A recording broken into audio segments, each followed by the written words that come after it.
Saudara-saudara sekalian terkasih, saya biasanya khotbah di mana-mana, tetapi kali ini saya begitu gugup karena di hadapan saya bukan hanya pastor, Vincent, dan para suster, Bapak Ibu Saudara sekalian, tapi ternyata di hadapan kita ada dua uskup ini.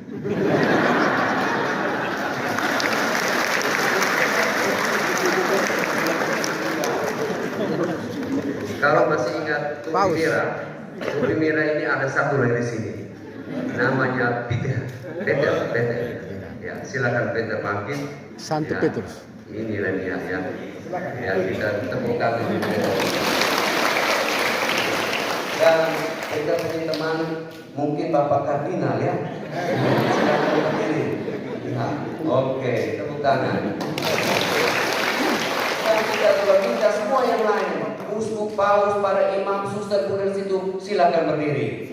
Kita tepuk tangan. Ya, terima kasih. Ya, terima kasih. Karena Pak Mahfud jangan lagi bilang kami hanya anak satu ya. Okay. Seorang gembala yang baik ketika dombanya hilang, dia biasa saja. Tidak mungkin. Bapak saya juga itu seorang peternak. Ketika satu yang hilang, dia cari sampai dapat. Bahkan ketika dia pelihara ayam dan ketika ayam itu menghilang, itu dia cari sampai di mana itu bulu ayam itu. Akhirnya dia cari, berhenti di orang punya rumah.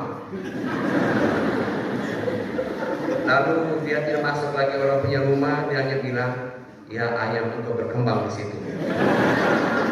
Dan ternyata ayam itu memang tidak bisa berkembang karena sudah menjadi daging. Tapi kepedulian untuk mencari domba, kepedulian untuk merangkul dan membela domba, dan kita bergembira karena Tuhan Yesus Kristus menjadi gembala kita. Ada seorang bapak, dia meninggal.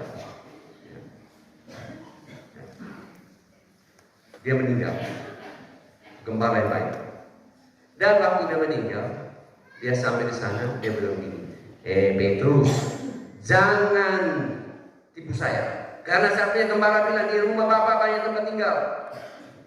Saya akan pergi ke sana dan siapkan tempat tinggal untuk bapak sekalian. Dan sudah bisa datang lagi untuk menjemput. Dan sekarang saya kesini, Petrus jangan bilang bahwa saya tidak ada tempat. Saya ada tempat. Petrus bilang, oke bapak, kita, oke saya, oke, mari antar ke rumahnya bapak. Dan masuklah ke dalam. Waktu lewat pertama lihat rumahnya gagah, kecil, bagus sekali, luar biasa. Dan bapak itu tanya, ini rumahnya siapa Petrus? Petrus bilang, oh itu rumahnya Mama Agnes. Mama Agnes itu di punya rumah kecil yang buat kecil. Wih di sana rumah jadi gagah ini. Lewat dari ke sana, lihat lagi rumah 2 lantai kecil-kecil. Lalu dia tanya, ini rumahnya siapa? Ini rumahnya Mama Monica. Monica yang mana tuh? Itu ya Mama Agnes punya tangga itu. Rumah lebih kecil lagi ini. Ternyata di rumah gagah di sini 2 lantai baru. Lampu. Ada parabol lagi. Ada wifi lagi. Lengkap. Nikmati. Lalu mereka lewat lagi, kemudian mereka lihat satu rumah yang belum jadi. Lantai belum jadi, pintu kunci jendela belum jadi, atap seng belum pasang, gorden belum ada semua. Pokoknya masih setengah. Belum juga. Lalu dia singgah. Dia tanya, Petrus ini rumahnya siapa? Petrus yang kepala sedikit. Lalu Petrus bilang, ini rumahnya siapa nih Petrus? Ya Petrus kawan. Oh maksudnya, Papa minta maaf, ini rumahnya Bapak. Bapak itu marah. Dia bilang, kenapa? Saya mau datang, kenapa kamu sekarang tidak buat rumahnya bagus? Rumah yang lain jadi, kenapa rumahnya ini belum jadi? Dan Petrus bilang begini, Bapak minta maaf ya, kami bangun rumah ini berdasarkan kiriman bahan dari dunia. Lalu Bapak itu bilang, maksudnya bagaimana? Begini Bapak kan PNSO. Waktu PNSO kan Bapak kan waktu pergi pertemuan tuh, ada pertemuan pemerintah tuh, itu Bapak langsung terima memang. Uang transport langsung isi saku, uang duduk ada lagi, dan uang makan ambil semua. Tapi Bapak yang pergi ke gereja tadi itu uang transportnya tidak ada, uang duduknya tidak ada, bahkan mau makan tidak ada, kasih di kolektif.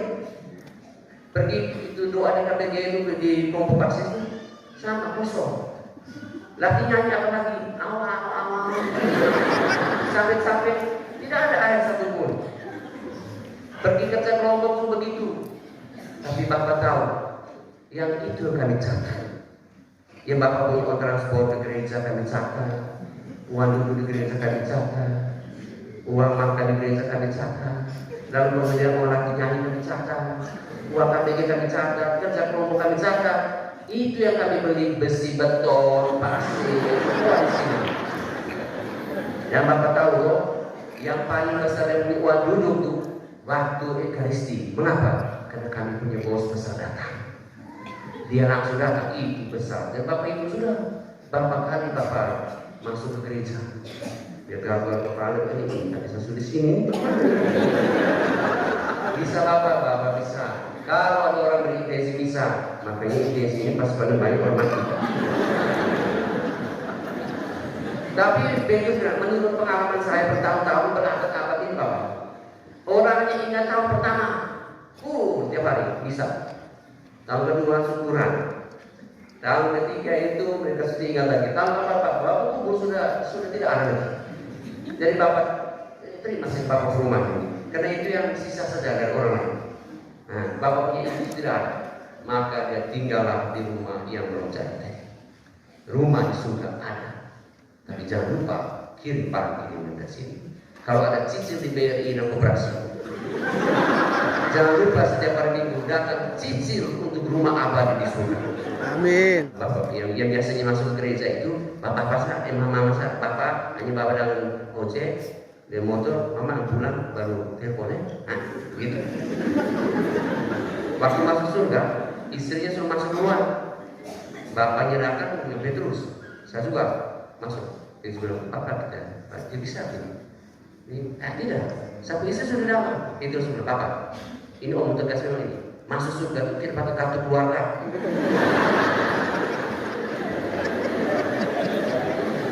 Masuk surga itu pakai KTP, mana saja Bapak KTP? Bahasa KTP, nama lengkap semua jelas, tanggal lahir semua lengkap, waktu dan alamat, Jalan Neraka nomor 2005. Kita punya paroki besar, satu gereja besar. Lalu lingkungan atau stasi baru satu gereja kecil, kapela kecil. Kita tentu tanya, mengapa tidak ada kapela di mana-mana? Mengapa di mana-mana itu jaraknya itu begitu luas? Kenapa? Karena Bapak Ibu, gereja yang sesungguhnya adalah rumah itu sendiri. Itu gereja. Karena gereja mengatakan, Konsili Vatikan kedua mengatakan, Ecclesia Domestica, gereja rumah. Maka di rumah harus mulai juga ada lambang-lambang di dalam gereja itu sendiri. Ada gambar-gambar rohani. Bukan kita menyembah barang-barang gambar-gambar patung-patung rohani ini, bukan. Tapi itu mengingatkan kita akan Yang Kudus. Karena banyak zaman sekarang, banyak generasi muda sudah gantikan Bunda Maria dengan Britney Spears. Tuhan Yesus dan Yohanes Pemandi dan Valentino Rossi. Yang nasinya akhirnya nama anak-anak, kemudian menjadi nama anak-anak pemain bola. Mesut Özil. Namanya menjadi Miket Bison dan segala macam. Tapi mereka lupa nama kita, nama-nama santo-santo kita. Santo Laurentius yang mungkin sederhana, tapi dia berdoa. Barang-barang itu mengingatkan kita. Sesudah itu, saya pernah lihat kartu undangan komuni pertama. Datanglah kepadaku, akulah roti hidup. Gambar di luarnya Valentino Rossi. Tidak cocok. Maka pulanglah ke rumah, buatlah kembali gambar-gambar tadi. Jangan lupa lambang juga di rumah. Jangan lupakan salib, karena dia yang membuat kita bangga. Buatlah tanda salib dengan jelas sebagai orang Katolik. Jangan hemat-hemat ini, karena Yesus tidak pernah salib kecil-kecil. Buatlah dengan bangga di dahi, di hati, dan di rahim. Dan ini yang melegakan kita, Kudus melegakan kita. Buatlah tanda salib ini meskipun sederhana, tetapi dengan kepastian dan kesadaran, supaya jangan sampai Anda sendiri merasa tidak layak nama Anda ditulis pada salib kehidupan Anda. Waktu kita mati di bawah tanah semua, di atasnya salib dan nama kita tertulis di sana. Buatlah tanah salib dengan hormat sebagai kebanggaan kita, supaya kita menulis nama dengan baik. Itu tanda salib. Jangan sampai ketika kita mulai di rumah, waktu mulai di rumah belum makan, mari kita makan sudah. Ini belum habis. Oh, ini nasi enak, belum makan. Belum habis. Sampai di sini gereja, ada salib di sini. Baru mulai datang begini, langsung kemudian lihat teman samping, salib ada sana, lihat sama. Salib ada di sana. Tanda salib. Juga di rumah jangan lupa, selain gambar-gambar dan salib seperti ini, buatlah tabernakel di rumah. Apa itu tabernakel? Tabernakel adalah tempat menyimpan sakramen Maha Kudus. Tapi di rumah, tabernakel adalah tempat untuk menyimpan barang-barang kudus. Tempat untuk menyimpan patung dan hukum keluar. Di zaman dulu kami punya itu sebelum televisi kami. Di zaman sekarang bisa jadi ada tabernakel. Orang adorasi 25 jam. Bisa. Dan tabernakel itu dulu kecil, besar sampai 36 inch. Dan orang adorasi 25 jam. Jam 3 pagi orang datang nonton sepak bola katedralnya. Dan jam 5 pagi, jam 3 pagi nonton, jam 5 pagi selesai, lonceng gereja melonceng, mereka tidak datang lagi karena katedral mereka adalah stadion. Mungkin ganti kembali.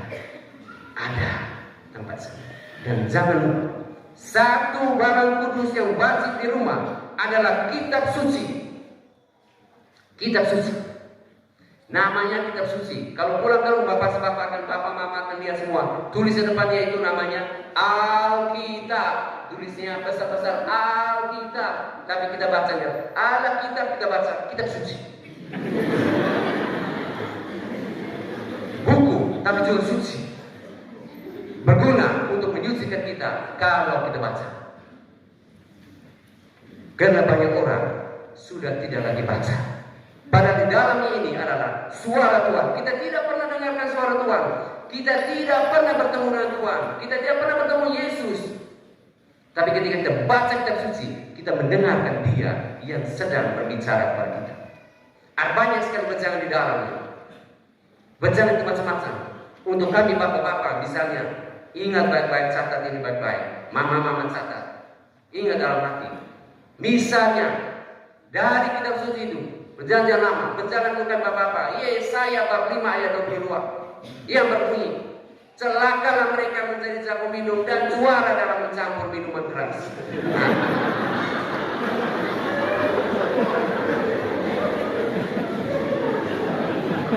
Robotiknya ada racik-racik juga. Artinya boleh minum tapi jangan jadi jago. Itu maksudnya. Atau Yesaya 5:11, dari Yesaya 52. Tapi sekarang Yesaya bab 5 ayat 11. Apa artinya? Ini ada orang pagi malam minum. Ada tuh kitab suci omong. Dia bilang apa? Celakalah mereka yang bangun pagi-pagi dan terus mencari minuman keras, lalu duduk-duduk sepanjang hari sampai malam, sedangkan badannya dihangatkan anggur. Celaka. Satu botol bisa 35.000 beras per kilo. Bapak tuh minum sendiri, anak istri saudara ada. Celaka. Tapi itu bapak, nanti kalau bapak mau duduk-duduk, mama langsung salamnya saya.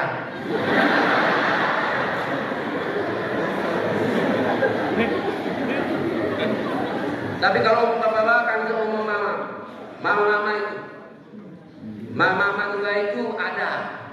Ya. Mama itu di Om Yakobus bab 1 ayat 26. Surat Rasul Yakobus bab 1 ayat 26. Tadi Bapak Yesaya, Yesus sayang saya.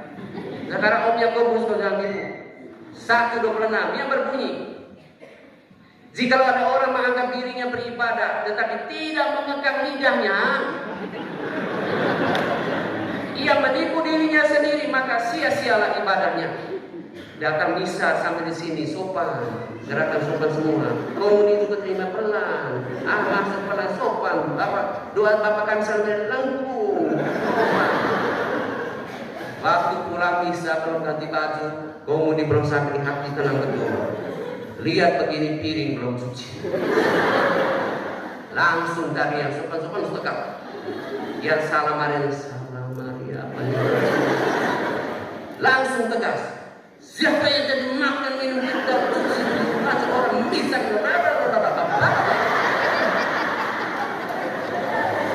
Siapa yang menganggap dirinya beribadah tapi tidak mengekang lidahnya, ia menipu dirinya sendiri, maka sia-sialah ibadahnya. Bapak-bapak atau mama mulai begini, bapak langsung bilang, Yakobus.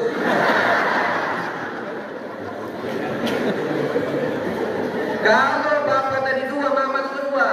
Zaman sekarang juga, bukan bapak dua sama dua ya, dua ayat. Nah, kalau bapak tadi Yesaya bab 5 ayat 22 dan Yesaya 5 bab 11, mama juga tadi Yakobus, tapi kita cari juga yang perjanjian lama untuk istri Ishak di kitab Sirach. Kitab Amsal. Nah, zaman sekarang ini Amsal bab 30 ayat 29. Tahu toh, kita zaman sekarang, zaman dulu kan tidak cermin. Yang sekarang muncul cermin ini bikin kita rasa jelek semua. Waktu lihat cermin, aduh, mata sipit, orang Jepang. Tapi ada ibu-ibu, bapaknya sudah pusing, tapi ibu-ibu yang rasa bahwa, aduh, dulunya kulitnya puncang, sekarang cuma keriput. Dulunya rambutnya ada air, sekarang rambutnya sudah tidak air lagi. Atau orang-orang muda, yang rambutnya ini pergi tarik lah. Tarik di sekitar, jangan lagi tarik. Saya sudah pengalaman hasilnya ini.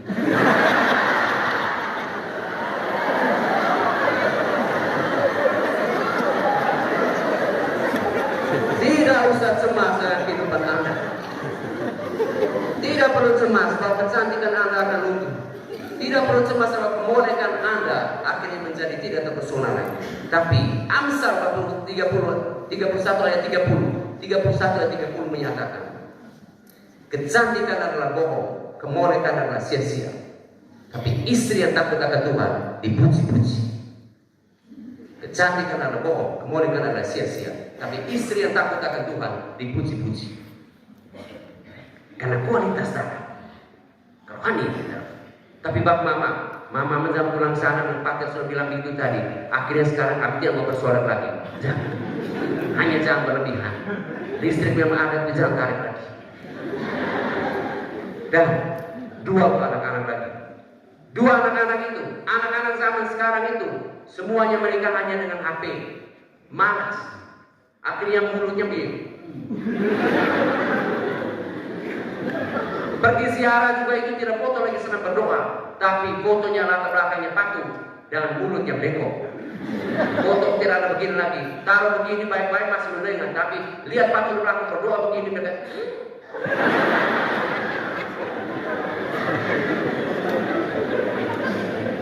Akhirnya mau kerja takut. Kenapa? Semuanya ada kuteks. Takut. Akhirnya tekan-tekan HP, malas. Ini ada Amsal juga. Amsal bab 6 ayat 6 sampai 8 yang menyatakan, hai pemalas, pergilah kepada semut. Meskipun tidak ada pengatur pemimpinnya, mereka mengumpulkan makanannya pada waktu panen dan menyimpannya pada musim kelapa. Kerja. Gitu. Tapi kita pada anak ini kan juga zaman sekarang memang tertantang juga. Kadang-kadang mereka kita dulu tuh macam ayam, kita punya dulu ayam kampung. Karena kita lah pacar pohon semua. Tapi sekarang ayam yang generasi muda karena tidak lagi ini menjadi generasi ayam pedaging. Lemah, cepat. Kenapa mereka tidur bangun tidur macam itu. Bangun tidur lagi bangun lagi tidur lagi.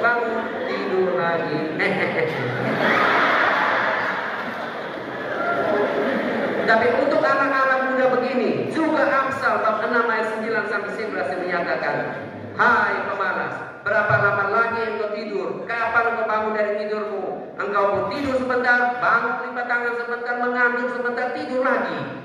Lalu datanglah kemiskinan kepadamu seperti seorang penyerbu, dan kelaparan seperti orang yang bersenjata tidak selamat.